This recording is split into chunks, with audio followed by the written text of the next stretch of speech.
pessoal, vamos aqui dar início a mais uma aula do nosso programa ou núcleo de formação em acupuntura.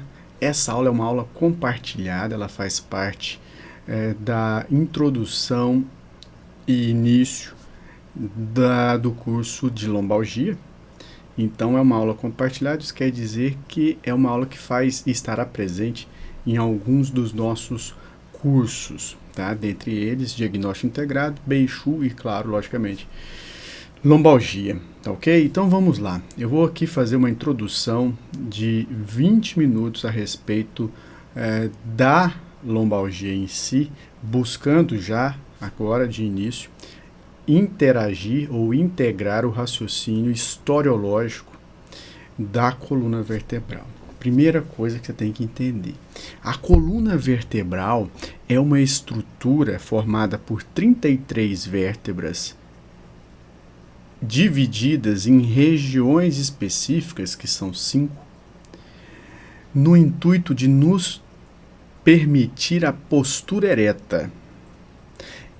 A condição de estabelecer essa postura foi provocada por mecanismos evolutivos determinados há pelo menos 5 milhões de anos em cima dos nossos ancestrais. E dentre o principal que a gente pode destacar aqui, nós temos o Australopithecus. Então os caras naquela época viviam numa posição ou postura mais quadrúpede.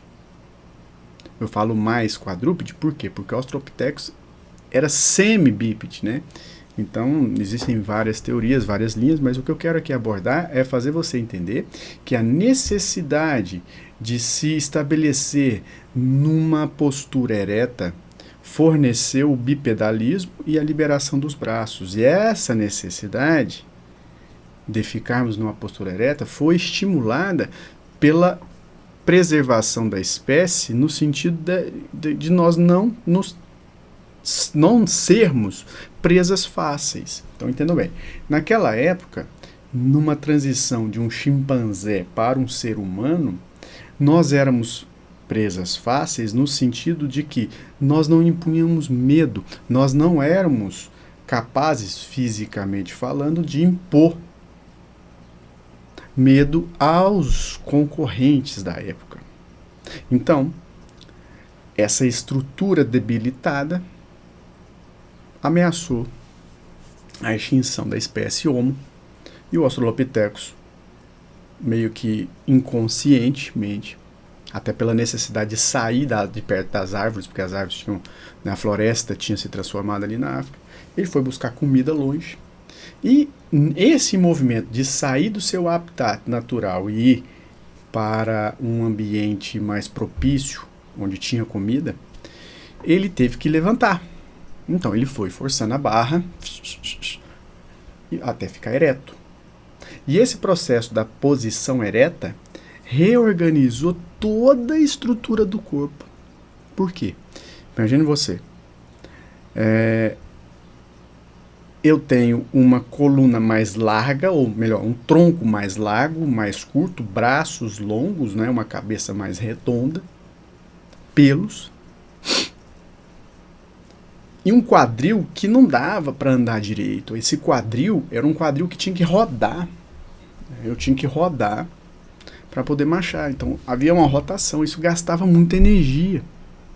E para buscar comida longe, sem árvore, os caras tiveram que buscar uma postura que o desgaste energético fosse menor, logo uma postura que melhorasse a eficiência metabólica do corpo. Eu escrevo isso no livro de diagnóstico, no capítulo 3 ou 4, se eu não me engano. Tá? Eu escrevo isso aqui.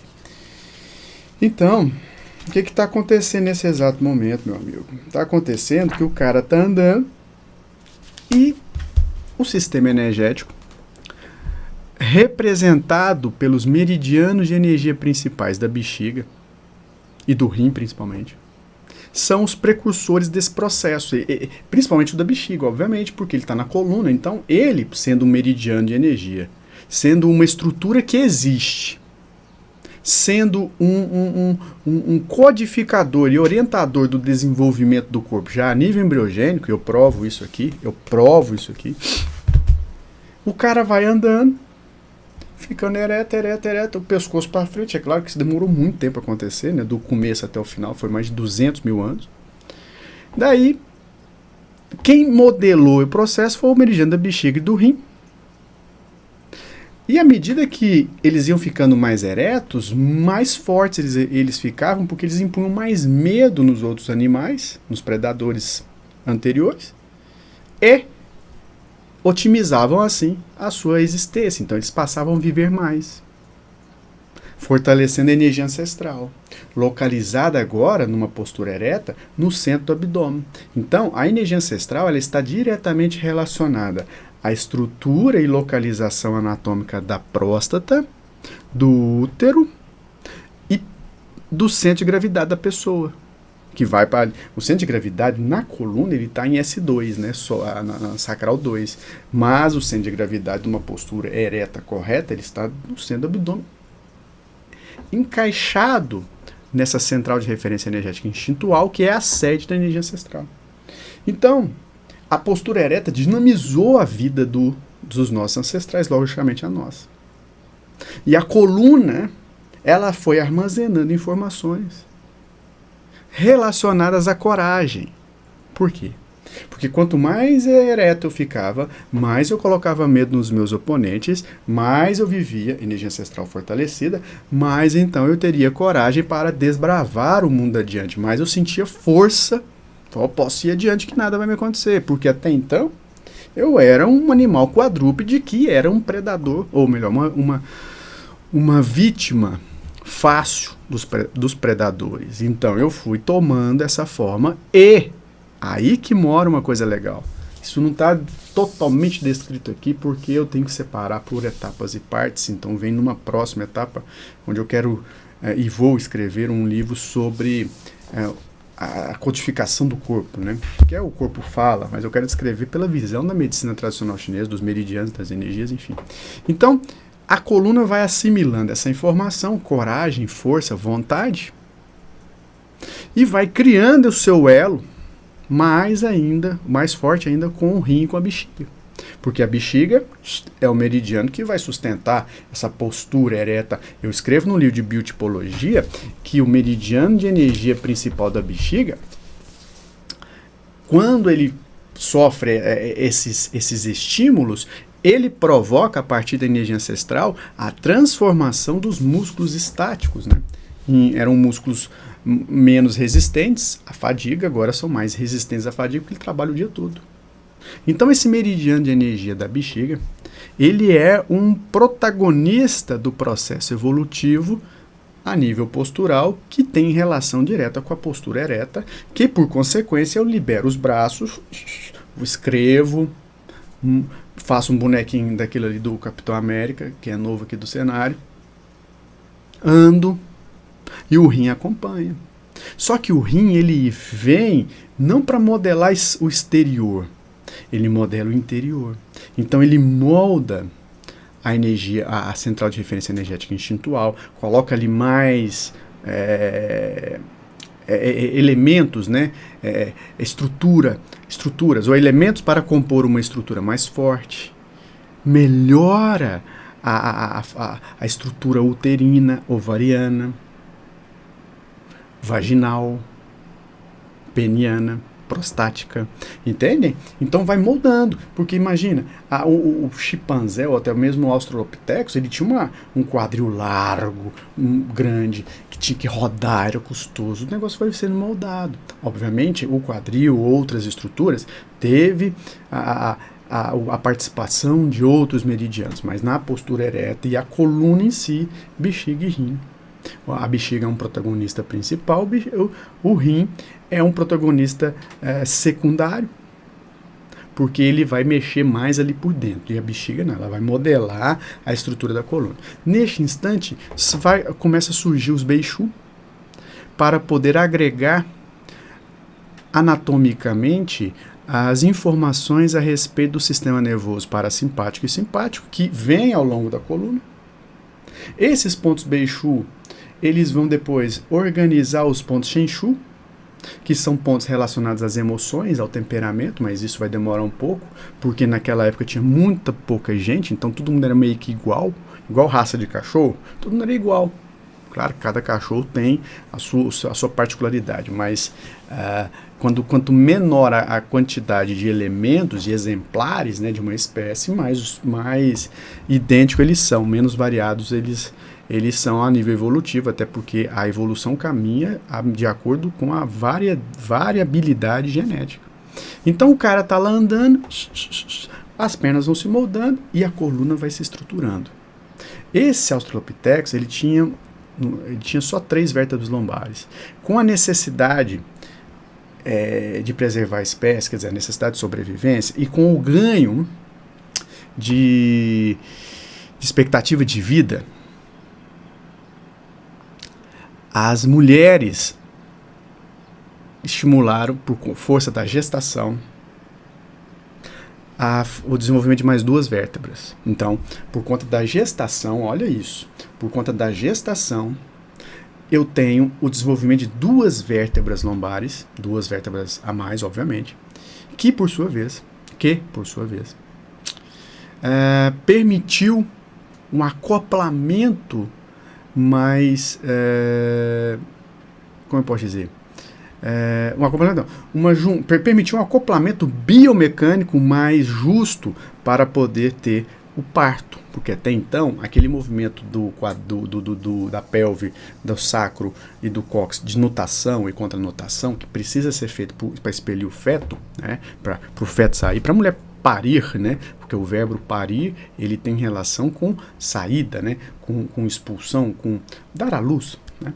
Então aquele movimento de nutação contra nutação ficava comprometido nessa espécie, porque as vértebras lombares eram muito encaixadas, uma fusão, né?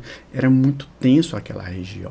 E aí foi desenvolvendo novos músculos paravertebrais, os pontos Beichu, sistema nervoso autônomo foi tomando uma forma, eles tinham um sistema nervoso autônomo, mas não tinha essa configuração na região paravertebral. Aí eu tenho um movimento melhor no quadril, as pernas vão melhorando, aquele negócio arqueado vai melhorando, vai criando a marcha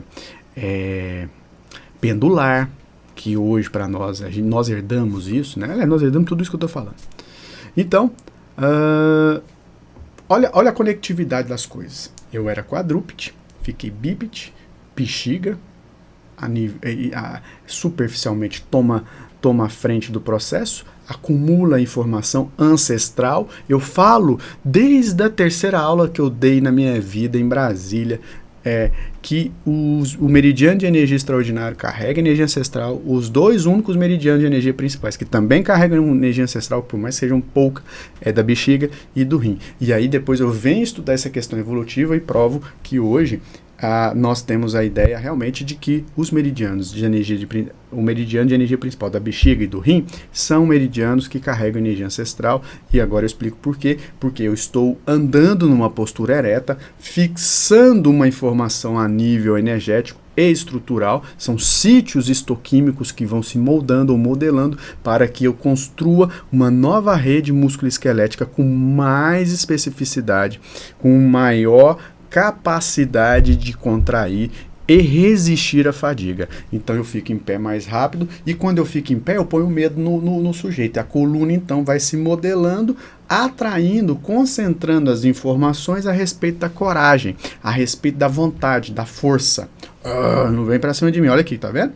Como é que é? Então a coluna intermedia essa mudança anatômica que para nós foi importantíssimo a nível evolutivo. Então ela agrega ela codifica essas informações. E o meridiano da bexiga é o seu funcionário mor.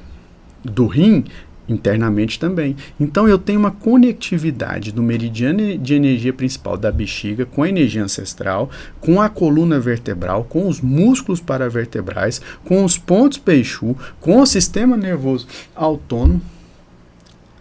E do rim, aquilo que eu já disse, tem agora um ramo que sai do rim direito, vai direto para os ossos da coluna. Então, essa conectividade mostra que ali tem energia ancestral. E o rim está levando energia, o ti do rim, propriamente, para poder suprir o disco intervertebral, na minha opinião. Por quê? Porque o rim faz parte do elemento água, e a água, juntamente com minerais e inúmeras outras estruturas, está dentro do disco intervertebral, que precisa ser nutrido, com água. Então ele precisa ser hidratado, mas ele não tem só água, ele também tem minerais. Quais são os principais? Magnésio e cálcio.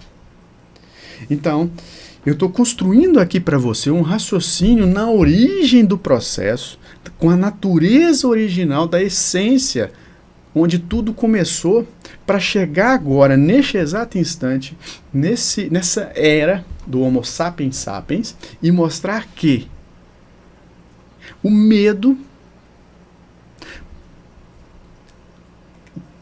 estimulado pela insegurança conecta-se ao rim, que conecta-se à coluna. Por quê? Quando eu estou com medo, o que eu faço? Eu não faço isso? Não é assim? Então eu encolho, eu volto a uma posição fetal, que por sua vez é uma posição de quadrúpede. Não está coçando aqui. Entenderam? Então, estou mostrando que energeticamente o aspecto psíquico está relacionado ao soma, ao organismo, de uma forma setorizada. E essa setorização, no caso da coluna em si, é determinado pela conexão do rim com o medo, que historiologicamente está descrito por essas ideias que aqui eu já passei. Então, quando nós temos um paciente com lombalgia, e essa lombalgia não foi cultivada por uma postura, presta atenção no que eu vou falar, por uma postura, uma má postura e por um trauma direto, é importante entender que há, com quase total certeza, o componente medo e insegurança envolvido. Mesmo, segundo, agora é uma parte B dessa hipótese, mesmo que essa postura, ou uma postura, ou um trauma direto tenham sido os causadores da lombalgia, é importante entender que se o paciente demora muito tempo a melhorar, é possível que a insegurança esteja presente, seja ela a causa inicial, a causa do problema, pois ela estimula o frio no rim e a diluição da energia ancestral, que por sua vez compromete a estrutura, que por sua vez, quando comprometida, a estrutura da coluna lombar, aquela postura se fixa de uma forma errada muito mais rapidamente e com muito mais intensidade. O que eu quero dizer é que a insegurança, sendo uma sensação, e o medo uma emoção, causarão um pertúrbio que diminui a capacidade da coluna lombar em resistir ao estímulo externo, a má postura. A partir daí, eu começo a pensar nos processos que estão relacionados à lombalgia, à lombociatalgia, à hérnia de disco, que para mim é um crescendo.